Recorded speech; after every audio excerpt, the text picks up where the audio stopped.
Hello, this is Ray with Get Ray, a place and space for life and business tips from this creative soul to hopefully inspire you on your journey, or at the very least, provide you with some laughs. And so, let's get real. Let's get real about my hair a little frizzy, my eyes look a little like, ooh, girl, you okay? If I look tired, it's because I am tired.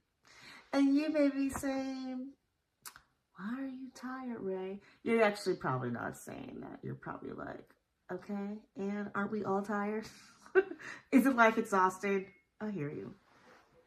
But this is a house sitting video, all right? So why am I tired? Well, I drove 6 hours, I think, yesterday. I had a 12-hour trek. This is my problem, you guys.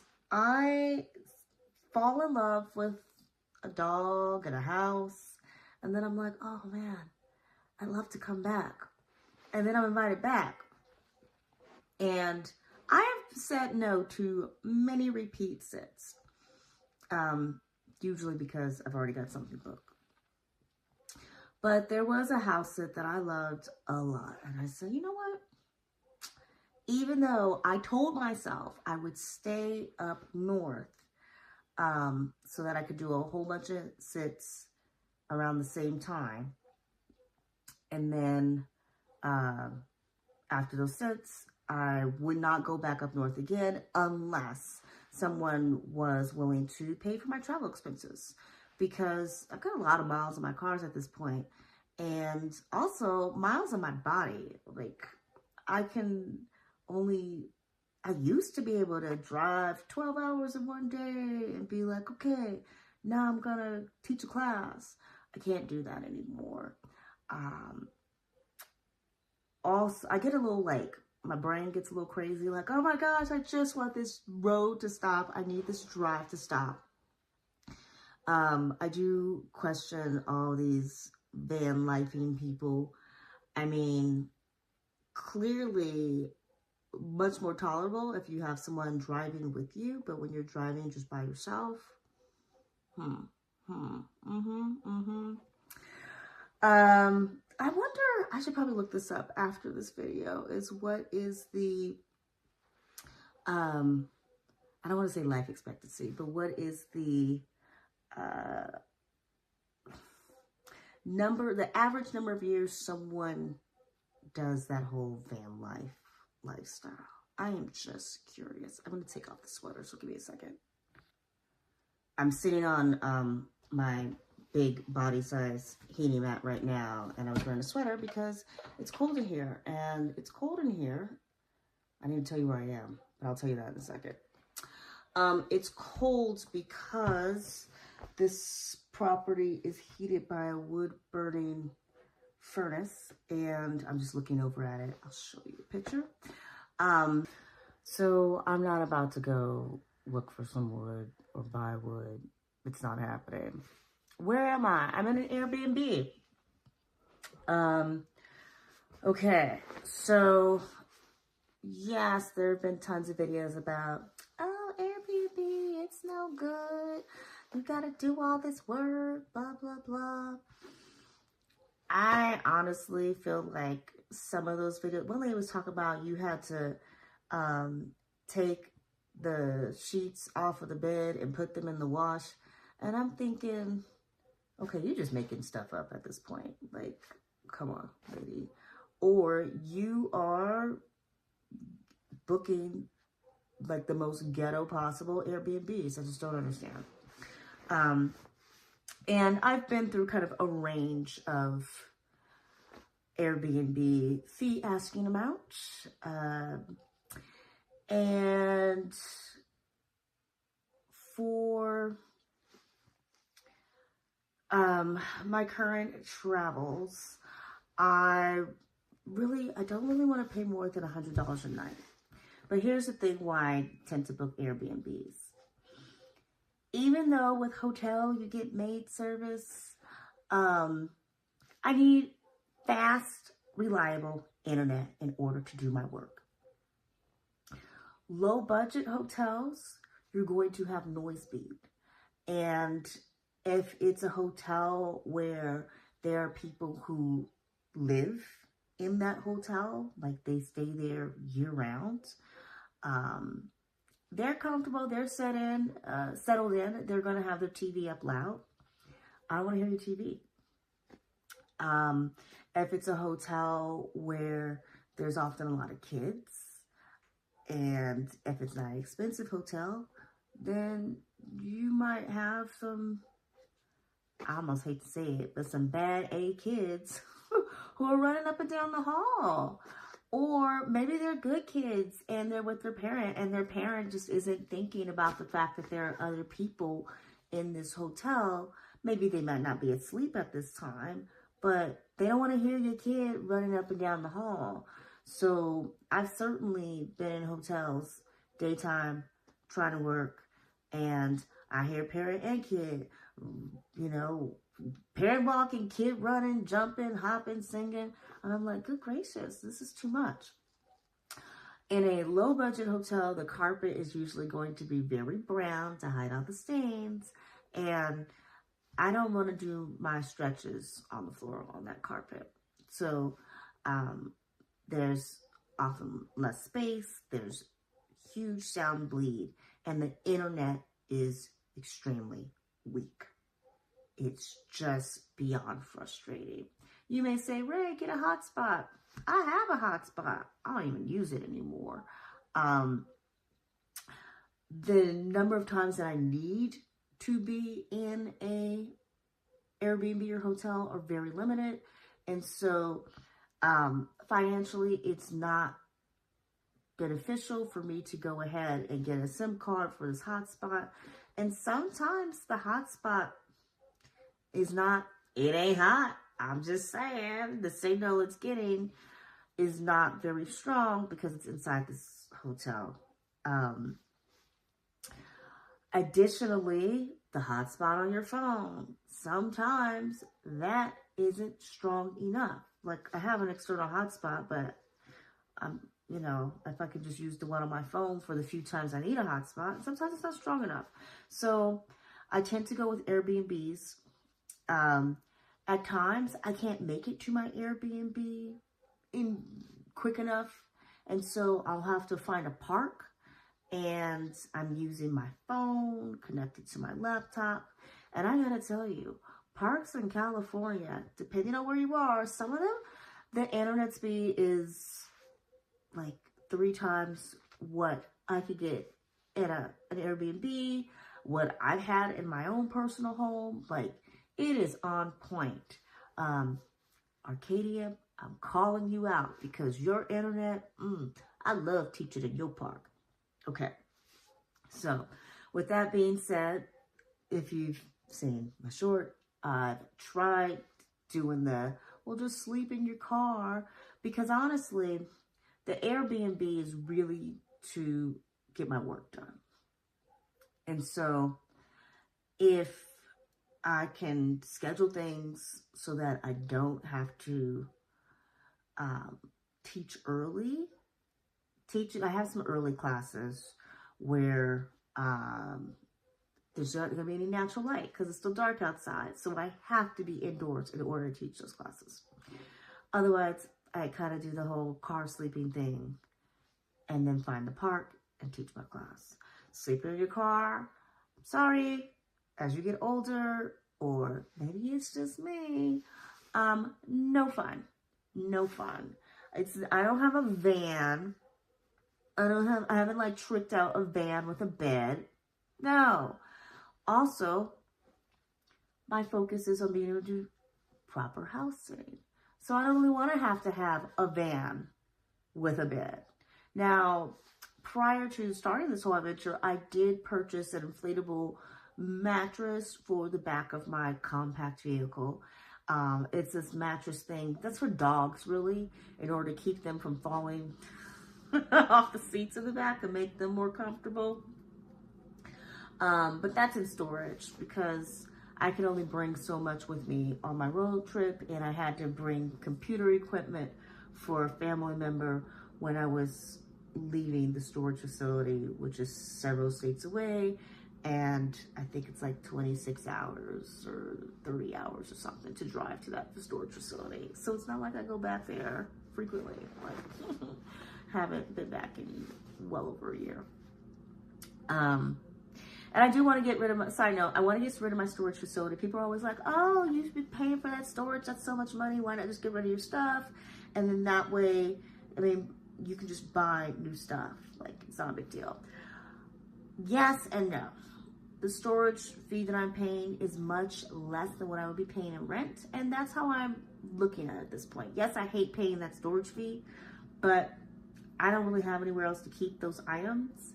The items that I held on to, primarily items that I really want or are irreplaceable by dance costumes.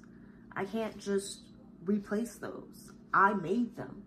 I'd have to try to remake them. And I know I'm never going to remake them. And they mean something to me. Whether or not I can still fit them is a different story. And then I have, you know, a few papers that, like my diploma, that's irreplaceable. I spent thousands of dollars to get that piece of paper. So I'm not just gonna let the storage unit go. So I look at it as, well, you know, for like $80 a month, I can't even find rent that low. So that's what it is. Got this storage facility. It holds a few odds and ends, and I don't have a van or vehicle for the purpose of sleeping comfortably. That's why I'm in this Airbnb. And honestly, I should be able to work off the cost of the Airbnb, right? Because if you are house sitting via trusted house sitters, you don't get paid for that. So, sorry, I hit the camera. I should be able to work off the cost of the Airbnb because I have reliable internet, and so I can go on the little language app. Sadly, it'd be 10 hours of my life to get back that money, but you know, it's all good. Now, there is that added benefit of being able to sleep comfortably in a bed. The one thing about Airbnbs, when I almost want to say the less expensive ones, but that's not true.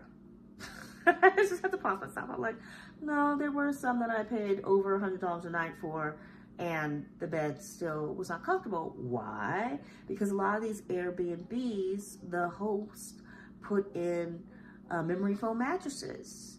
They're inexpensive for them, easy to order online. It comes in like a box. You unroll it, it fluffs up, boom, yay! Everyone can have a nice, soft, comfortable sleep. Those mattresses do not work for my body. I used to own a memory foam mattress, and they hurt. They hurt a lot. I've been in house sits where I will choose to sleep on the couch or on the floor as opposed to that memory foam mattress in the guest bedroom. And part of me is always like, okay, if you're not sleeping on a memory foam mattress, what makes you think your guests want to sleep on that? Like, come on. I did express to one homeowner, I'm happy to do a repeat sit, but the bed is not comfortable. Would you be okay if I take the memory foam off? Or can I sleep in your bed? Basically, like, I'll wash the sheets, come on. And she was so kind. She's like, oh, you can sleep in my bed. And then I get a message later saying, I just ordered something to make it more firm for you, and I think it's gonna be great. And I'm like, oh, thank you. You ever have a cake where there's just so many things on top of the cake, not just the frosting and the sprinkles, but you got toys and flowers and, okay, this cake already sounds atrocious, but there's so many things on top that you just want to scrape it all off and just be able to enjoy the cake. Okay, that's kind of like how this bed was, because The first night I slept on it, and I kept falling off because there was so much stuff. There was the memory foam, the mattress topper, the thing that was supposed to make it more firm, and then there was like the base. It was just crazy. And I kept sliding off. So then I had to like try to force myself, it's also day bed, so force myself against the wall just so I wouldn't fall off. And that was a really bad night's sleep because also now I'm falling into the cracks. That was not good. So I wound up taking all that stuff off just to be able to sleep the rest of the week there. And then I just reassembled it, didn't tell her anything. Have a nice life. And I have been in homes where the couple has some organic, natural mattress. And I'm thinking, how can y'all sleep on this? Because this thing is way too soft. I'm like Goldilocks over here. It's not just right, man. And so wind up, I had my sleeping bag at the time. So it's like, not a problem. Got my sleeping bag. Come on, dog. We're going to sleep on the couch. Recently, I did take the sleeping bag out of the car and left it at a family member's house because I really was getting frustrated by seeing so many things in my car. And so I left like the sleeping bag, a light kit, because as an actor, I need to record self-tapes, and a lot of the homes nowadays, there's no ceiling light. Then the room is lit by lamps, and it's dark outside. I can't work like that. So now when I look at house sitting photos, I'm looking to see, how is this room lit? Is there a ceiling light? Is there natural light? There are so many things I'm looking at to try to figure out, can I survive this house sit? And you might be like, dang girl, maybe you should just go back to renting a place. I hear you. But this is what I'm doing now, this house sitting thing. If you've seen some of my other videos, so you know I've got this 5-year plan. Now, with all this being said, if I'm spending money on Airbnbs, then that is also money being spent on, well, I guess you could say it's the equivalent of rent. However, part of my 5-year plan is to pay off my debt. Pay it off, not to have any debt. So renting the Airbnbs is not really a long-term solution. Okay, so now you know why I'm in an Airbnb. And you understand some of the challenges I face with trying to find the appropriate Airbnb for my needs. I don't like taking house sits where the start date is midweek or end date is midweek. I've gotten to a point where I can be more picky because I book so far in advance. And B, I can say to people, I would love to care for your pet. However, your needs are on such and such a date, and I do work. I work online, but I do work. I can't really be traveling during that time. Am I able to come the night before and stay? And this generally works out. A lot of times people are like, yeah, absolutely. You can stay in our guest room. And so I'll do my travel on the weekend, plan to arrive maybe Sunday night, and then they fly out on Monday. I'm there taking care of the pets. In terms of my make extra money work, the weekend drives does interfere with that a little bit, but doesn't interfere with my main work. All right. So I had a house sit. It was a repeat sit. I chose to go back. I chose to drive 11 hours to do the repeat sit because A, I was not finding anything that had the correct dates and near my next sit, and B, it was just becoming frustrating. I'm like, I don't think I'm really gonna find much else for this city that is fairly remote. Like, there's not a lot around it. It's just not worth it. Whereas the repeat sit I love the house. I love the dogs. The couple's amazing. Great location. I know I'm going to be comfortable. I know I can get work done. Let's do it. So I did that drive. I was able to stay the night before, which was perfect.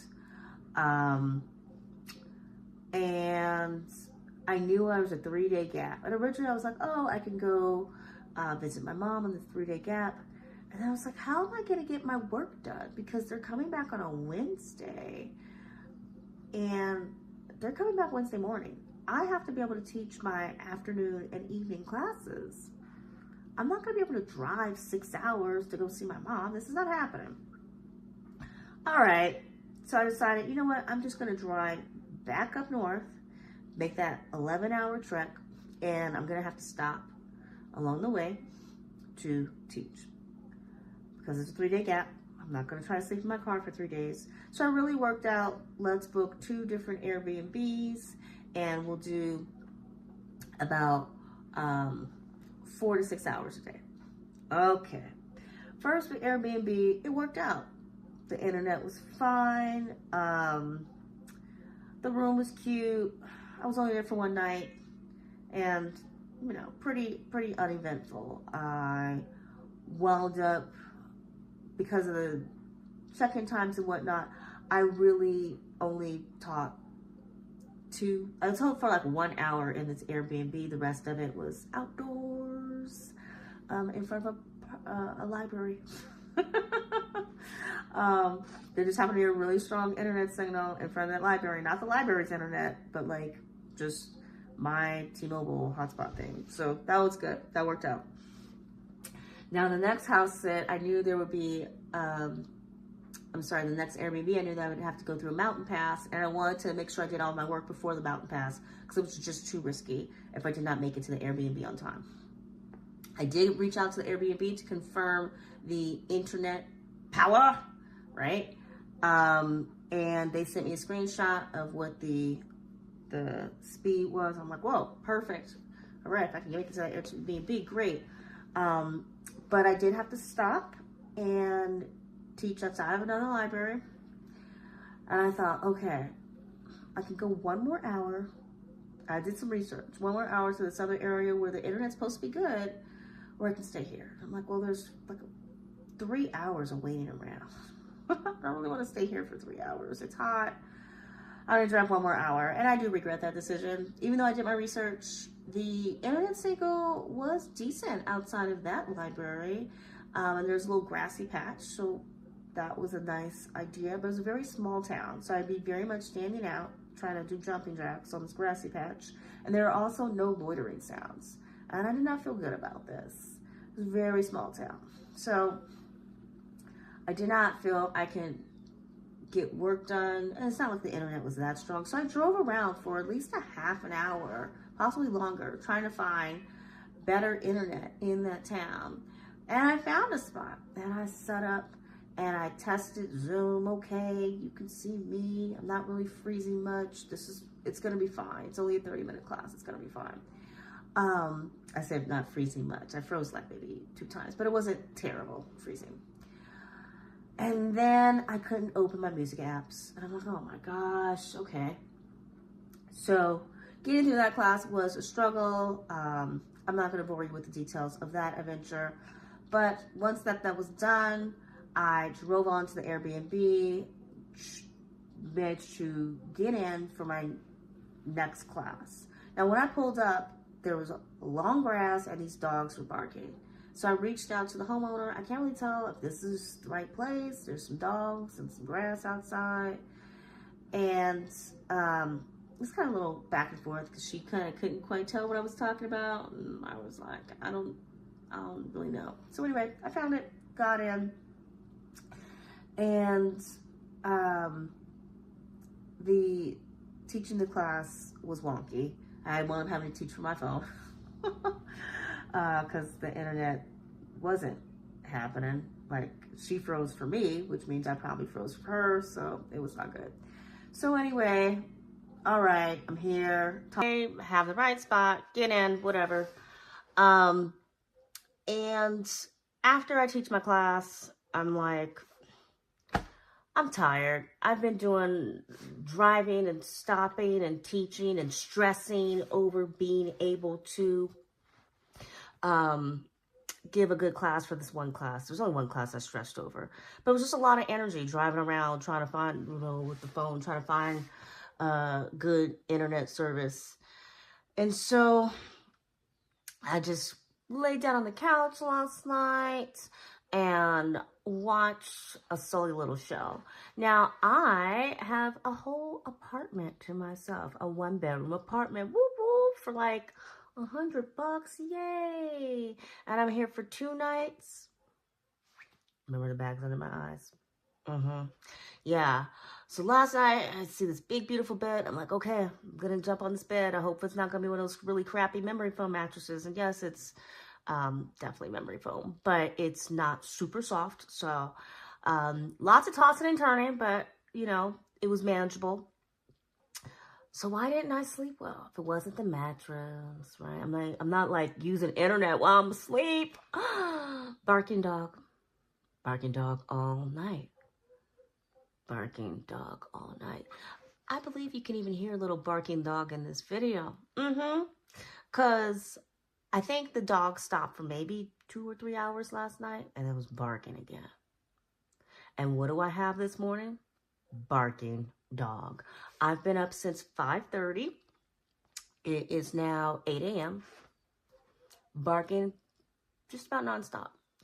Around 7 something, I messaged the Airbnb owners saying, hey guys, can you maybe reach out to your next door neighbor? Because it's not, I don't believe it's their dog. I saw a guy in a truck with 2 dogs the other day. And so I said, hey, can you reach out to your neighbor and ask them to check on their dog, bring their dog in, something. Now, this town has a population of less than 1,000 people. I have a feeling everybody knows everybody, and maybe you just try to keep to your own business. And yeah, I think the fact that there's only like 800 people here pretty much says it all. Interesting enough, the house next door, I believe, is for sale. I was looking at properties on Zillow. I was like, this is an interesting little town. I wonder how much it costs to, live here. And the property next door, the grass is mowed. It looks beautiful. Like, wow, that person. And then when I looked at the Zillow pictures, I'm like, that looks amazing. Wow, they must love living here. But maybe not, because maybe they hear barking dog 24 hours a day. So that's why I'm looking tired, because I am tired. Barking dog. Now, I did put my sweater back on while I was creating space on my phone. This video was going a little longer than I expected. But tired. I was up early because I wanted to do some work online. Haven't been able to do any work online because my brain just isn't there. And so I said, well, let me at least see if I can just record a video. Who knows what's going to come out of my mouth. So thank you for this. If you've made it this far in this video, thank you, because you have helped my brain to wake up. But with that being said, it is 43 degrees outside. There's a dog barking nonstop, so I'm cold. And the noise is driving me crazy, and I'm tired. Still not gonna build the fire. I also, with a town where there's like nothing around, there's like proper grocery store is a good 30-minute drive. I had to buy my groceries from the Dollar General. And yeah, got some potatoes, some mushrooms, and some nuts. But it's only 2 days. So I'm like, I'm gonna survive for 2 days. I'm just not gonna drive back 30 minutes and then drive here 30 minutes to have food for 2 days and then drive to the house. So I was like, forget that. But yeah, I have a lot of work that I was really looking forward to getting done, and I'm wondering if I'm gonna get anything done other than the few classes that I have to teach today. I don't want to waste a day. But my brain is struggling to just be able to like edit. Now, how does this wrap into the house sitting world? Well, I think this video is long enough. So I'm gonna actually make a second video about the house sitting world. But yeah, Airbnb. But I could have been in a hotel where I had screaming kids next door or a very loud couple next door. So, you know, such is life. Okay. I hope you found this. I want to say I hope you found this helpful, but what can you get out of what I have just shared so far? Let's see what to get. Plan your travels not based on your heart in terms of how you feel about an animal, a house, a location. Oh, I've always wanted to visit that city. It's going to be great. You know, so many times people book stuff that is an hour and 90 minutes from New York City. And then when they find themselves in that house in New Jersey, they're like, oh my gosh, no, it's 90 minutes by train, plus I have to walk to the train. And the train only runs on a certain schedule. And they're like, wow, this was not what I was expecting when I thought I was going to be hanging out in the city. And then the dog can only be left alone for 4 hours. So you've already sucked up almost all your time just commuting. That is definitely a thing. So yeah, plan, don't plan around your heart and these wild ideas. Set what your needs are and then let that guide you. All right. Until next time. Peace.